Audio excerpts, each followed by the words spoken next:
So, back lang tayo. So, print. Take note, naka Wi-Fi direct tayo ha. Ayan. Ayun. Printing. Yung Epson iPrint, medyo matagal mag-response.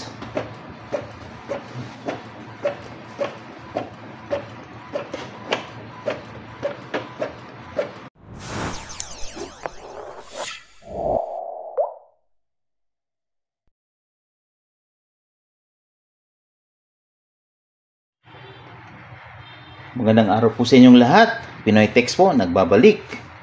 Okay. Epson L5290 po ang printer natin ngayon. At ang gagawin po natin is magsiset up po tayo ng Wi-Fi direct. Okay. Meron po kasi itong dalawang way kung paano mag-print wirelessly. Ito yung standard na Wi-Fi connection na itong printer na to kukonect sa Wi-Fi. And then yung phone naman natin kukonect sa Wi-Fi para makapag-print dito. And then yung isang way is through Wi-Fi direct from phone, smartphone to dito na sa printer mismo. Ang advantage po nitong Wi-Fi direct is kapag nawalan kayo ng internet or hindi kayo makakonect sa internet o mabagal ang internet. So ito po yung option natin na gagawin, ang Wi-Fi direct. So una, isi-set up muna natin ang Wi-Fi direct nito. So ngayon naka-disable po yung Wi-Fi natin. So wala ka nakikita dyan na Wi-Fi connection. Okay. So punta tayo dito sa Wi-Fi setup. Pwedeng dumaan dito sa settings. Pwede rin dito na sa Wi-Fi setup. Okay. Yung past video ko na how to connect to Wi-Fi, dito tayo sa settings dumaan. Pag in-okay mo yan, makikita mo yung network settings. Okay? So, back tayo. Dito tayo sa Wi-Fi setup na kagad. Okay? So, dito, makikita nyo, Wi-Fi recommended. And then, pangalawa, yung Wi-Fi direct. So, ito yung i-activate natin. Okay? Okay lang yan. To proceed, connect the printer and devices directly when you do not have a Wi-Fi network. Tama nga yung binabanggit dyan. So, okay lang natin. Setting up. Okay. You can use. So, tingnan natin yung other method. Description niya. Merong other methods. Merong description. Ayan, yung left and right arrow. Tingnan natin yung sa left. So, iOS. Merong other OS device. So, dito tayo. Okay. So, tingnan natin. Access. And then, press OK to confirm. Ayan. Okay. Okay. Open a Wi-Fi settings screen on your smart device. So, ibig sabihin, ano na to? Connected na siya. So, okay. Done. Ayan, nakita nyo yung, nag-blue na. So, naka-ready na to. O, naka-ready na yung Wi-Fi direct. So, next natin na gagawin is, ipiprint natin yung, okay, tingnan natin sa Wi-Fi setup.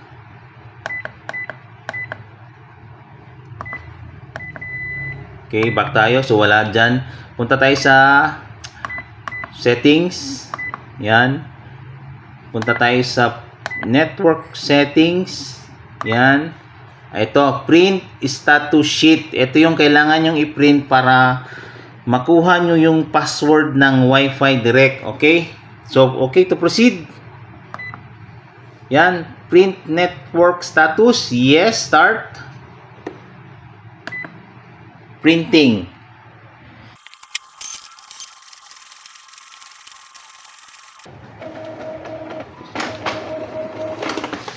Okay, ito yung first page. So, nandito na sa first page yung password. So, patapusin na lang natin yung printing. Ito, papakita ko sa inyo. Wi-Fi direct. Ayan. Ito yung SSID niya. And then, ito yung password. Ayan. Ayan, okay? So, ngayon, since alam na natin yung password, pupunta tayo ngayon sa ating phone. Ayan, tapos punta tayo sa Wi-Fi. Ayan, kita nyo yung Direct Y2 Epson L5290. Yan po, dyan po tayo ko-connect. So, i-input natin yung password na nandun sa printout. Tapos, join. Connecting. Ayan, connected na po siya. Ngayon, pwede na tayong mag-print using yun pa rin yung app na ginamit natin previously, itong Epson iPrint. Ayan. Okay. Agree.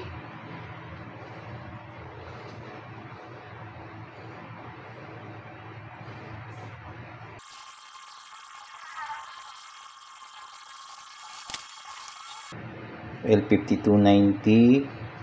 Ang tagal mag-connect, oh.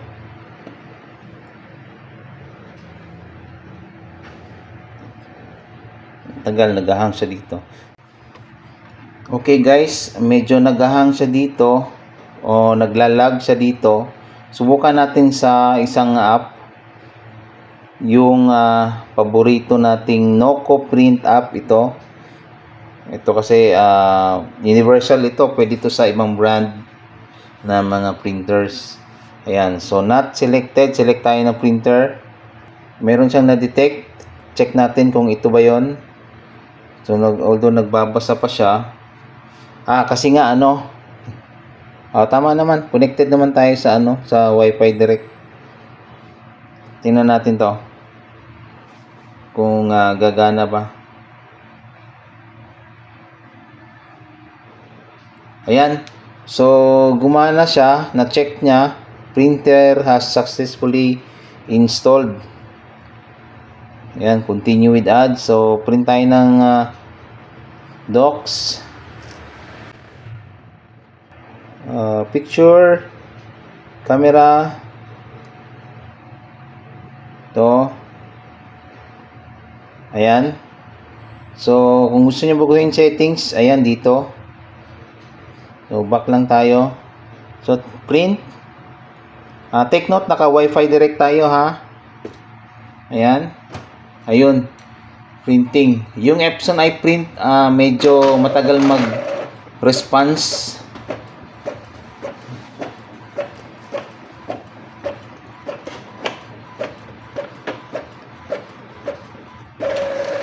Ayan, okay. So may problema lang talaga sa printout. The print job has been sent to the printer. Ayan. So okay, gumana siya sa Noco Print app. Yung Epson iPrint kasi, pag open mo ng app, tapos punta ka dito sa model, ayan, matagal siya mag-connect. So dapat pag-connect nito, mag-highlight na tong lahat na to, itong screen na to. Ayan, medyo matagal, inaabot pa ng ilang minuto. Ayan, so ito na guys. Tingnan natin. Next.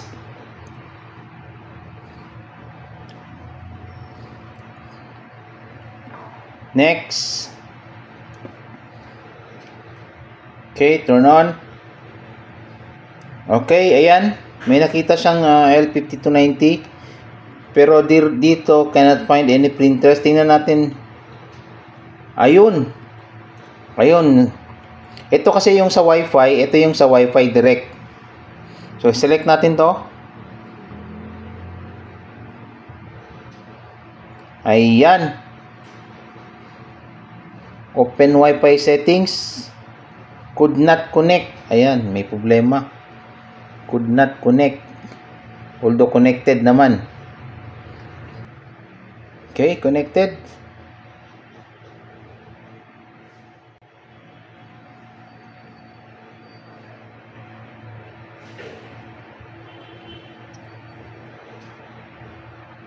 Okay.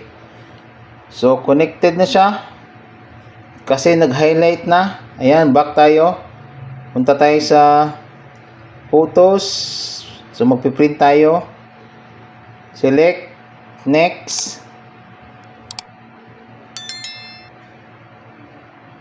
Rotate. Tapos, palitan natin.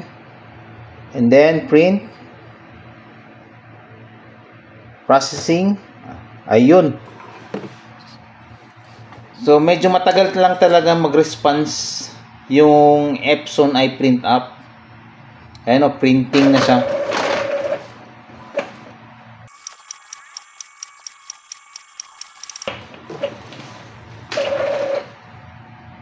Okay, nakapag-print po tayo ng photos connected sa Wi-Fi Direct. Ayan. So, subukan naman natin mag-print ng document.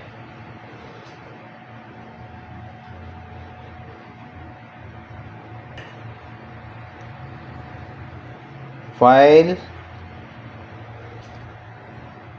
PDF. Ayan. Print. Okay, printing.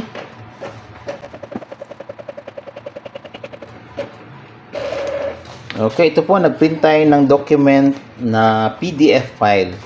Okay, I hope nakatulong po itong video na to sa mga merong L5290 na printer na ko-connect siya through Wi-Fi Direct. So, in case wala kayong internet sa bahay o nawalan kayo ng internet, pwede naman din mag-print mula sa phone, papuntang printer, connected sa Wi-Fi Direct.